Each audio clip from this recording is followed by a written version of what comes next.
آپ نے حضرت عمر سے فرمایا عمر تیرے زمانے میں ایک شخص آئے گا، اس کا نام ہوگا اویس، اس کا قبیلہ ہوگا مراد، اس کی شاخ ہوگی کرن، اس کا رنگ ہوگا کالا، قد ہوگا درمیانہ، اور ایک سفید نشان اس کے جسم پر ہوگا۔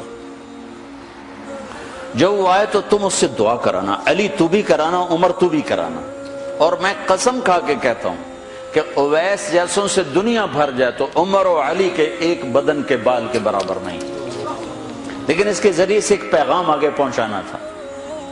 تو حضرت عمر اور حضرت علی حیران ہو کر دیکھنے لگے کہ ہمیں کہا جا رہا ہے کہ اویس سے دعا کروائیں، وہ ہم صحابی وہ تابعی۔ تو آپ نے فرمایا اس نے ماں کی ایسی خدمت کی ہے، جب وہ ہاتھ اٹھاتا ہے تو اللہ ہاتھ واپس خالی موڑتا ہی نہیں۔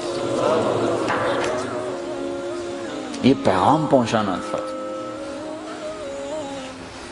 کہ ماں باپ کے آگے جھکو۔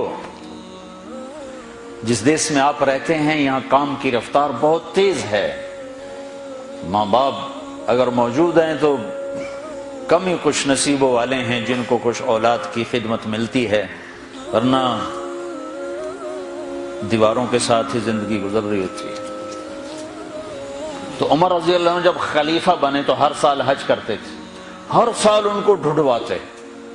اب مجھے یہ نہیں پتا درمیان کے کوئی سال ہوں گے کہ ایک سال آپ نے حج پر سارے حاجی اکٹھے کر لیے، ایسے اپنے سامنے کا کھڑے ہو جاؤ بھائی، سب کھڑے کر لیے، کہنے لگے بیٹھ جاؤ سارے یمن والے کھڑے رہو، تو سارے بیٹھ گئے، یمنی کھڑے رہے، کہ سارے یمن والے بیٹھ جاؤ، قبیلہ مراد والے کھڑے رہو، تو سارے یمنی بیٹھ گئے، مراد والے کھڑے رہے۔ اس سال میں یمن گیا جماعت میں تو اویس کرنی کے گاؤں گیا، ان کی جگہ پیدا ہوئے، جو ان کا قبیلے کے لوگوں سے ملا، اس علاقے سے گزرا، دیکھا کہ اچھا یہاں وہ ہستی پیدا ہوئی تھی۔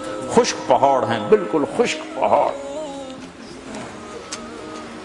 پھر آپ نے کہا مراد والے بیٹھ جاؤ، قرن والے کھڑے رہو، تو صرف ایک آدمی باقی بچا۔ تو آپ نے اس سے پوچھا تم قرنی ہو؟ کہ جی ہاں۔ اویس کو جانتے ہو؟ کہ جانتا ہوں، میرا سگا بھتیجا ہے، میرے بھائی کا بیٹا، لیکن وہ تو تھوڑا پاگل سا ہے، آپ اس کا کیوں پوچھ رہے ہیں؟ تو عمر رضی اللہ تعالیٰ عنہ رونے لگے، کہا وہ نہیں، تو پاگل نظر آتا ہے۔ پھر آپ نے پوچھا کدھر ہے؟ آیا ہوا ہے حج میں؟ ہے کہ جی ہے۔ کدھر ہے؟ کہ جو اونٹ چرانے نکلا تھا عرفات کی طرف۔ تو حضرت عمر نے حضرت علی کو ساتھ لیا اور دوڑ لگائی اور پہنچے عرفات کی طرف، تو دیکھا تو ایک آدمی ایک کیکر کے درخت کے نیچے نفل پڑھ رہا اور اونٹ اس کے چاروں طرف چر رہے۔ تو یہ دونوں حضرات بیٹھ گئے، تو انہوں نے اویس نے محسوس کیا کچھ آ گئے لوگ، تو انہوں نے نماز مختصر کر دی، سلام پھیرا۔ تو حضرت عمر نے پوچھا کون ہو بھائی؟ کہا جی مزدور ہوں۔ کہا تیرا نام کیا ہے؟ کہا جی اللہ کا بندہ۔ کہا بھائی ہم سارے کے بندے ہیں، میں پوچھ رہا ہوں جو نام تیری ماں نے تیرا رکھا وہ کیا ہے؟ تو وہ تو پہچانتا نہیں تھا کہ عمر کون ہے، علی کون ہے، وہ تو پہلی دفعہ حج پہ تھا۔ وہ کہنے لگا تم کون ہو میرا انٹرویو کرنے والے؟ انٹرویو تو میں اپنی طرف سے کہہ رہا ہوں۔ میں کہا تم کون ہو میرا پوچھنے والے؟ تو حضرت علی بولے یہ امیر المومنین ہیں عمر بن خطاب، اور میں ہوں علی بن ابی طالب۔ پھر وہ ایسے ایک دم گھبرائے، دونوں کو سلام کیا، میں معذرت چاہتا ہوں میں نے پہچانا نہیں۔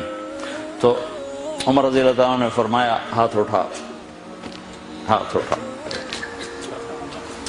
برمنگھم والوں کو پیغام پہنچے کہ ماں کی خدمت کیسے کی جاتی، کہ عمر جیسا ہاتھ اٹھوا رہا ہے، علی جیسا، علی جیسا۔ تو وہ کہنے لگے میں آپ کے لیے کیسے ہاتھ اٹھاؤں، میری اوقات ہے کہ میں آپ کے لیے دعا کروں؟ کہاں، ہمیں ہمارے نبی کا حکم تھا کہ اویس آئے تو اس سے دعا کروانی ہے، کہ جب وہ ہاتھ اٹھاتا ہے تو وہ ہاتھ خالی نہیں آتے۔ کس وجہ سے؟ تہجد، جہاد، تبلیغ، ذکر، تلاوت، تسبیح، حج، عمرے، نمازیں، روزے، ذکر، تلاوت۔ کس وجہ سے؟ نہیں، ان میں سے ایک وجہ بھی نہیں، ماں کی خدمت کی وجہ سے۔